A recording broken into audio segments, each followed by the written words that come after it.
Manmath Dhal degree କଲେଜରେ 78ତମ ସ୍ୱାଧୀନତା ଦିବସ ପାଳନ ଓ ବୈଦିକ ବିଚାର ଆଲୋଚନା ଓ ସମ୍ବର୍ଦ୍ଧନା ଉତ୍ସବ ଅନୁଷ୍ଠିତ। ଯାଜପୁର ଜିଲ୍ଲା ବିଞ୍ଝାରପୁର ନିର୍ବାଚନ ମଣ୍ଡଳୀ ଅନ୍ତର୍ଗତ ବିରିପଟାଠାରେ 2022 ମସିହାରେ ଗଢ଼ି ଉଠିଥିବା ବରିଷ୍ଠ ସମାଜସେବୀ ତଥା ପରୋପକାରୀ ମନ୍ମଥ ଧଳଙ୍କ ନାମରେ ନାମିତ ମନ୍ମଥ ଧଳ ଡିଗ୍ରୀ କଲେଜରେ ଆଜି ମହାସମାରୋହରେ 78ତମ ସ୍ୱାଧୀନତା ଦିବସ ପାଳନ ସଭା ଏବଂ ସମାଜରେ ବିଭିନ୍ନ କ୍ଷେତ୍ରରେ ଉଲ୍ଲେଖନୀୟ ଅବଦାନ ପାଇଁ 9 ଜଣଙ୍କୁ ସମ୍ବର୍ଦ୍ଧନା ପ୍ରଦାନ କରାଯାଇଥିଲା। କଲେଜର ଅଧ୍ୟକ୍ଷ ପ୍ରାଧ୍ୟାପକ ସୁଭାଷ ଚନ୍ଦ୍ର ରାଉତଙ୍କ ସଭାପତିତ୍ୱରେ ଅନୁଷ୍ଠିତ ଏହି ସଭାରେ ମୁଖ୍ୟ ଅତିଥି ଭାବେ ଯୋଗ ଦେଇଥିଲେ ପ୍ରାକ୍ତନ ଜିଲ୍ଲାପାଳ ମହେନ୍ଦ୍ର କୁମାର ମଲ୍ଲିକ।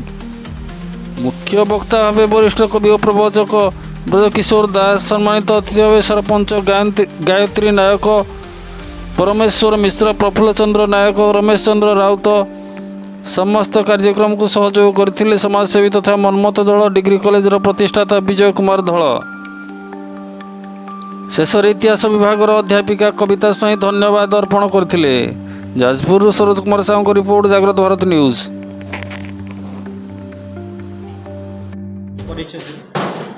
ବିଜୟ ଧଳ ବିରିପଟା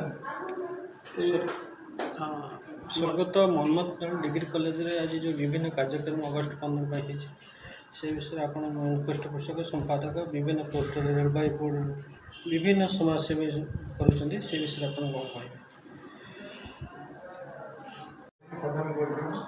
ମୁଁ ମହେନ୍ଦ୍ର କୁମାର ମଲ୍ଲିକ, ବିରିପଟା ହାଇସ୍କୁଲର ଜଣେ ପୂର୍ବତନ ଛାତ୍ର। ଆମ ଘର ହେଉଛି କୁସୁନପୁର। ସ୍ୱର୍ଗତ ମନ୍ମଥ ଧଳ ଡିଗ୍ରୀ କଲେଜରେ ଆଜି ଅଗଷ୍ଟ 15 ଉପଲକ୍ଷେ ଯେଉଁ ବିଭିନ୍ନ କାର୍ଯ୍ୟକ୍ରମ ଅଛି ସେଥିରେ ଆପଣ ମୁଖ୍ୟ ଅତିଥି ହିସାବରେ ଯୋଗ ଦେଇଛନ୍ତି, ସେ ବିଷୟରେ କ'ଣ କହିବେ? ମନ୍ମଥ ଧଳ ଡିଗ୍ରୀ କଲେଜର ପ୍ରତିଷ୍ଠାତା ତାଙ୍କର ସୁପୁତ୍ର ବିଜୟ କୁମାର ଧଳ, ସେ ଆମର ଅଗ୍ରଜ। ଆମେ ଏକା ବିଦ୍ୟାଳୟର ଛାତ୍ର ଥିଲୁ। ତାଙ୍କର ଜଣେ ସହଯୋଗୀ ପରମେଶ୍ୱର ମିଶ୍ର, ଯିଏକି ପ୍ରଚ୍ଛଦ ପଟର ନାୟକ କହିଲେ ଅତ୍ୟୁକ୍ତି ହେବ ନାହିଁ, ତାଙ୍କ ସହିତ ସେ ଓତପ୍ରୋତ ଭାବରେ ଜଡ଼ିତ।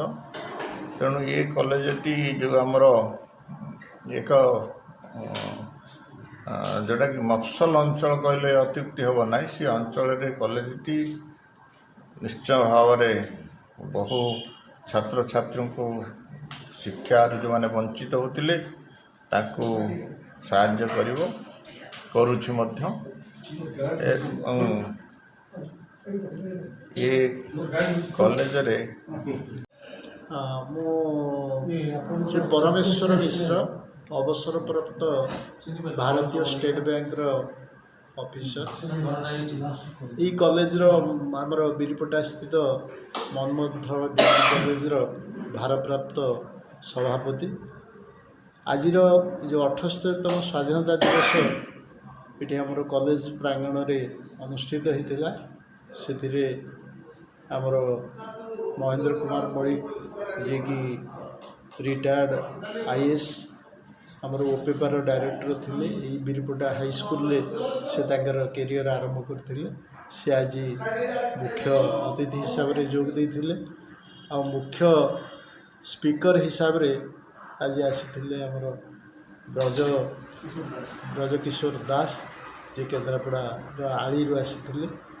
ସେ ତାଙ୍କର ସୁଦୀର୍ଘ ଭାଷଣରେ ଓଡ଼ିଆ, ଇଂରାଜୀ ଏବଂ ସାହିତ୍ୟ ଠାରୁ ଆରମ୍ଭ କରି ଆମର ସାମ୍ପ୍ରତିକ ରାଜନୀତି ଏବଂ ଆମର ସ୍ୱାଧୀନତା ସଂଗ୍ରାମ ବାବଦରେ ଆଲୋକପାତ କରିଥିଲେ। ଆଉ ଏଇ ମହାବିଦ୍ୟାଳୟର ଯେ ପ୍ରାଣ ପ୍ରତିଷ୍ଠାତା, ସେ ଯାହାଙ୍କ ବାପାଙ୍କ ନାଁରେ ଏ କଲେଜଟି ହେଇଛି, ସେ ଶ୍ରୀଯୁକ୍ତ ବିଜୟ କୁମାର ଧଳ ଜଣେ ସମାଜସେବୀ ହିସାବରେ ଏଠି ଶିକ୍ଷାର ପ୍ରସାର କରିବା ପାଇଁ ସେ ତାଙ୍କର 32 ବର୍ଷ ତଳେ ତାଙ୍କରି ଉଦ୍ୟମରେ ଏଠି ଗୋଟେ +2 କଲେଜ ସେ ସ୍ଥାପନ କରିଥିଲେ।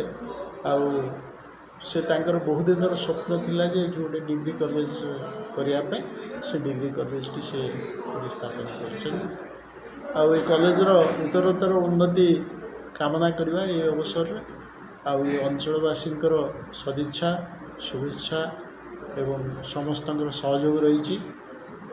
ବହୁ ଦୂରଦୂରାନ୍ତରୁ ଆମେ ସବୁ ବାହାରେ ରହୁଥିଲେ ମଧ୍ୟ ଆମେ ଆସିକି କଲେଜର ଫଙ୍କସନ୍ରେ ସବୁ ଯୋଗ ଦେଉଛୁ। ଆଉ ବହୁ ଆମର ଏଇ ସ୍କୁଲର ଯେଉଁ ବିରିପଟା ହାଇସ୍କୁଲର ଯେଉଁ ପୁରାତନ ଛାତ୍ରମାନେ ସେମାନଙ୍କର ମଧ୍ୟ ଉଦ୍ୟମ ରହିଛି, ଗ୍ରାମବାସୀଙ୍କର ଉଦ୍ୟମ ରହିଛି, ଅଞ୍ଚଳବାସୀଙ୍କର ଉଦ୍ୟମ ରହିଛି। ତେଣୁ ତାଙ୍କ ସମସ୍ତଙ୍କ ପ୍ରଚେଷ୍ଟାରେ ଏ ମହାବିଦ୍ୟାଳୟର ଉତ୍ତରୋତ୍ତର ଉନ୍ନତି ହେଉଛି।